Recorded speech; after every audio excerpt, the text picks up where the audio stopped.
Suara saya terdengar? Oke. Pada kali ini saya akan membawakan renungan yang berjudul dari buku Amanat kepada Orang Muda yang berjudul Usaha Setan yang Luar Biasa. Mungkin sudah terlihat atau belum? Oke, sudah. Tapi sebelum itu,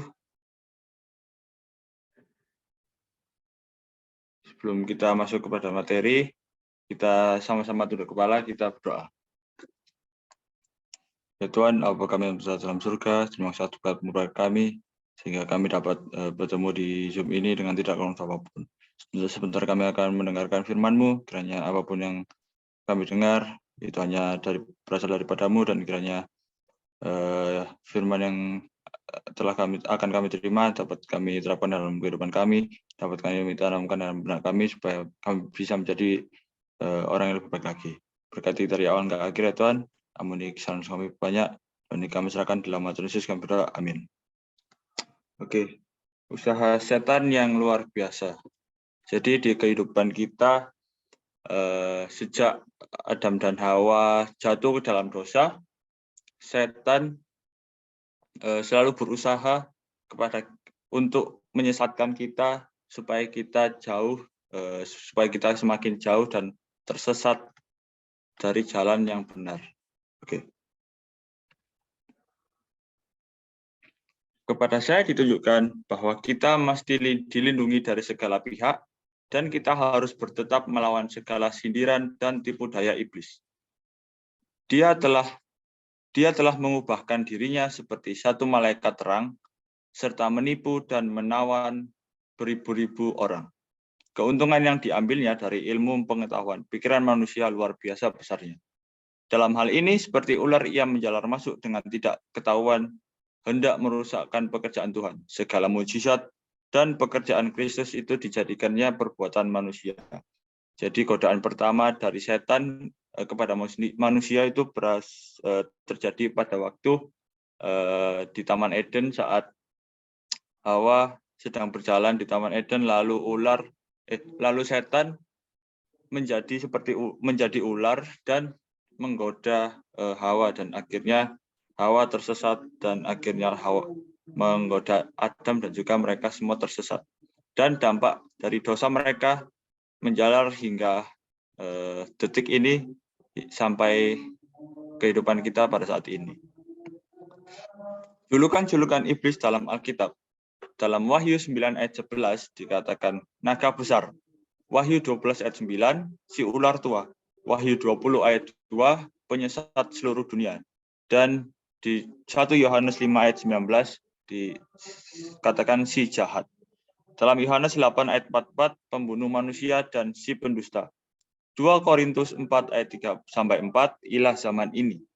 Yohanes 12 ayat 31, penguasa dunia ini.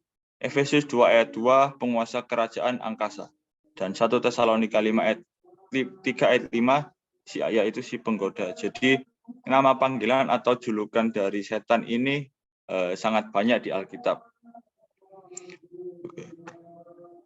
Jikalau iblis berani menyerang agama Kristus dengan nyata-nyata, maka hal itu akan mengajak orang Kristen itu pergi dengan susah dan mengeluh kepada juru selamatnya. Dan penolong yang gagah dan berkuasa ini akan mengusir musuh yang berani itu.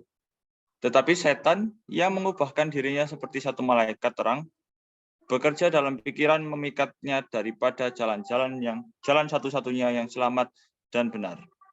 Terlebih ilmu-ilmu bagian otak dan ilmu jiwa dan ilmu sihir adalah jalan dari mana iblis telah datang lebih langsung kepada turunan ini.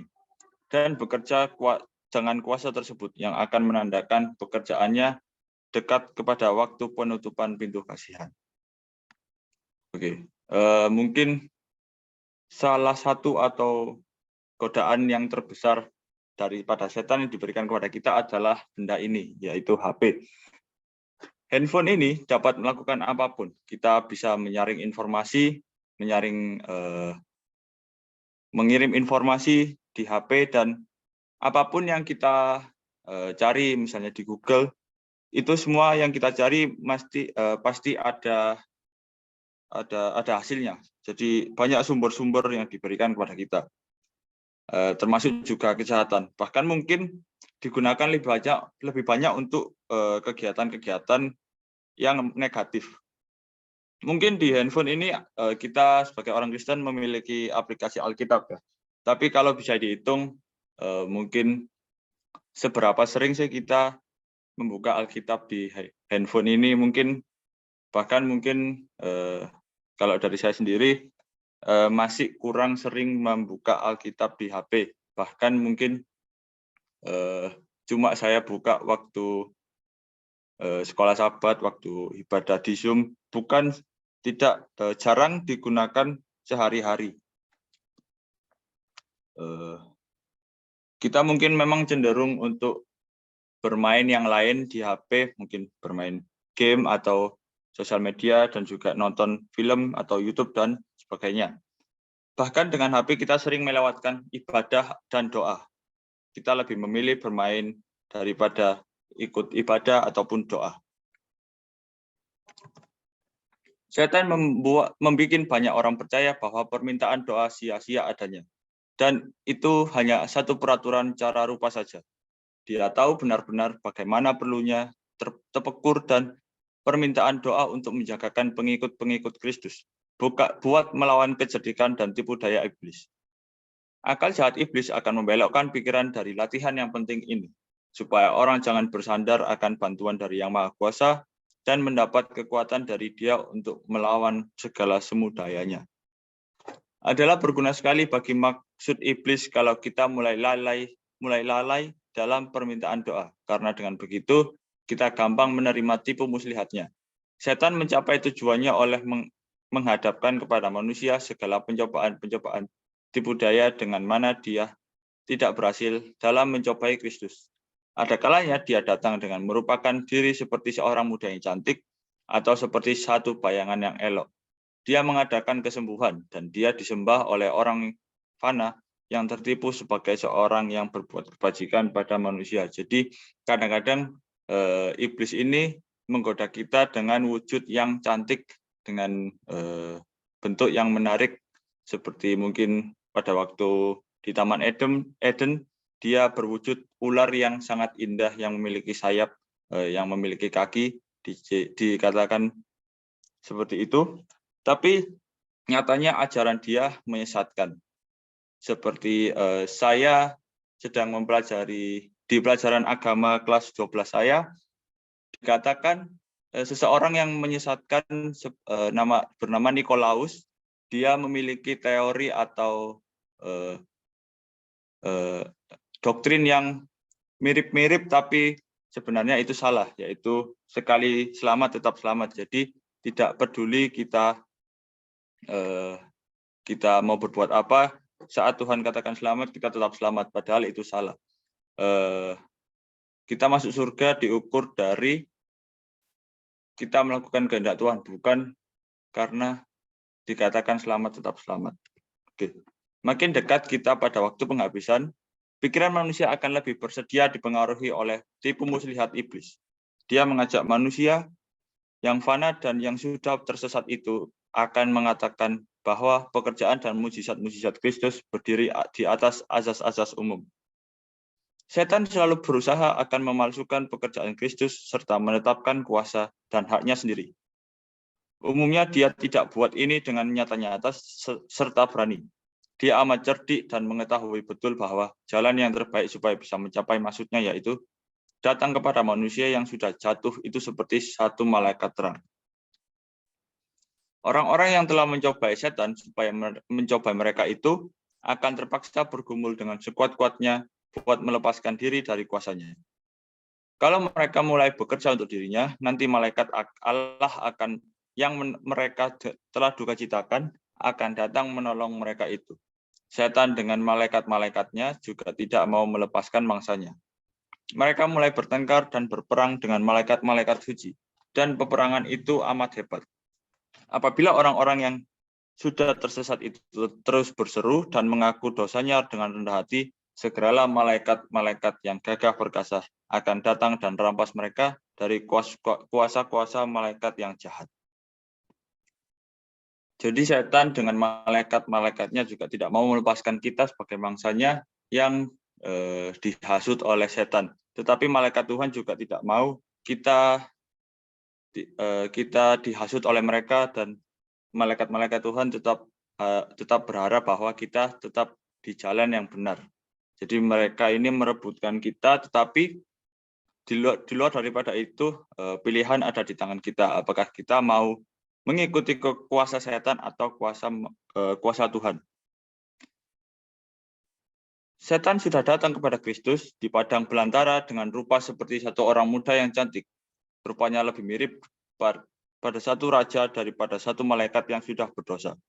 Dia datang dengan ayat-ayat dari dalam Alkitab. Dia berkata, ada tertulis, dan lain-lain.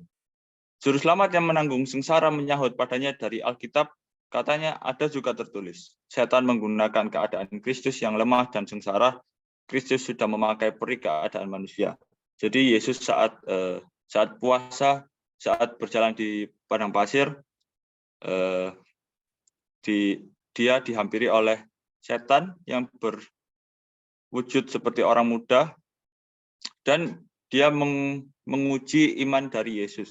Tetapi Yesus memakai kata-kata di Alkitab dan pegangan imannya kepada Tuhan, kepada Allah yang kuat, bahwa ajaran yang dikatakan oleh setan ini hampir benar, tapi sangat halus seperti ajaran yang benar, tapi sesungguhnya ajaran itu salah.